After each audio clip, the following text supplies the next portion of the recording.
దర్శకుడు రామ్ గోపాల్ వర్మ మళ్లీ social media వేదికగా హాట్ కామెంట్స్ తో అటెన్షన్ గెయిన్ చేస్తున్నారు.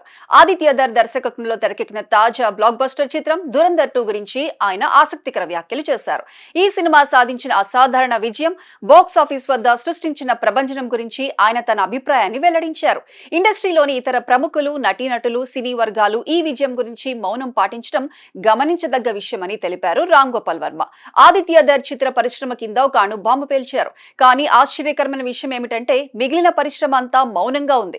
దురంధర్ 2 పేలుడు దాటికి అందరూ అంతరిక్షంలోకి వెళ్లారేమో, అందువల్లే వారి స్పందనలు వినిపించడం లేదు. వారు దీన్ని కేవలం ప్రసిద్ధి కోసం వచ్చిన ఫ్లాప్, అస్థిర విజయం అని భావించి తమలో గుసగుసలాడుతున్నారేమో, లేదా ఈ సినిమాతో పోలిస్తే తమ సినిమాలు తక్కువగా అనిపించుకునే కారణంగా మౌనంగా ఉన్నారేమో అని వ్యాఖ్యానించారు. వర్మ చిత్ర పరిశ్రమలోని సాహసోపేత, సృజనాత్మక మార్గాన్ని ప్రోత్సహిస్తూ ఇతర దర్శకులకు ఒక ముఖ్యమైన సూచనలు ఇచ్చారు.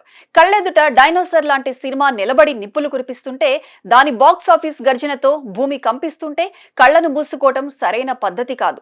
సహచరులందరికీ సలహా ఏమిటంటే దురంధర్ 2 సినిమాను ఒక పాఠంలా చదవండి, దీన్ని పరిశీలించి మీ సినిమాలలో మార్పులు చేసుకోండి అని వర్మ అభిప్రాయాన్ని వ్యక్తం చేశారు. ఈ వ్యాఖ్యలు ప్రస్తుతం సోషల్ మీడియాలో వైరల్ గా మారాయి. సినీ విశ్లేషకులు, అభిమానులు దీనిపై చర్చలు జరుపుతున్నారు.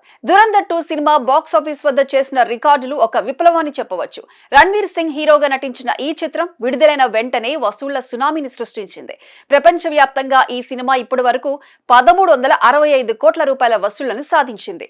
దురంధర్ 2 తొలి రోజు నుండి మొదటి భాగం సాధించిన అతిపెద్ద కలెక్షన్ల రికార్డు 1307 కోట్ల రూపాయలను కేవలం 11 రోజుల్లో దాటడం ఈ విజయం ప్రత్యేకత. ఇది సీక్వెల్ సినిమాకు సాధారణ రికార్డు కంటే ఎక్కువ గరిష్ట స్థాయిలో విజయం సాధించడం కావటం విశేషం. సినిమా పరిశ్రమలోని ఈ సక్సెస్ కథ, ప్రేక్షకుల అభిమతం, బాక్స్ ఆఫీస్ వసూళ్ల కలయిక భవిష్యత్తులో తెరకెక్కున్న సినిమాలకు ఒక ఉదాహరణగా నిలిచింది. దర్శకులు, నిర్మాతలు, నటీనటులు ఈ సినిమాకు సంబంధించిన వ్యూహాలు, విజువల్ ప్రెజెంటేషన్, కథా నిర్మాణం, మార్కెటింగ్ వ్యూహాలను విశ్లేషిస్తూ తమ సినిమాల్లో సృజనాత్మక మార్పులు చేయడానికి ప్రేరణ పొందుతున్నారు.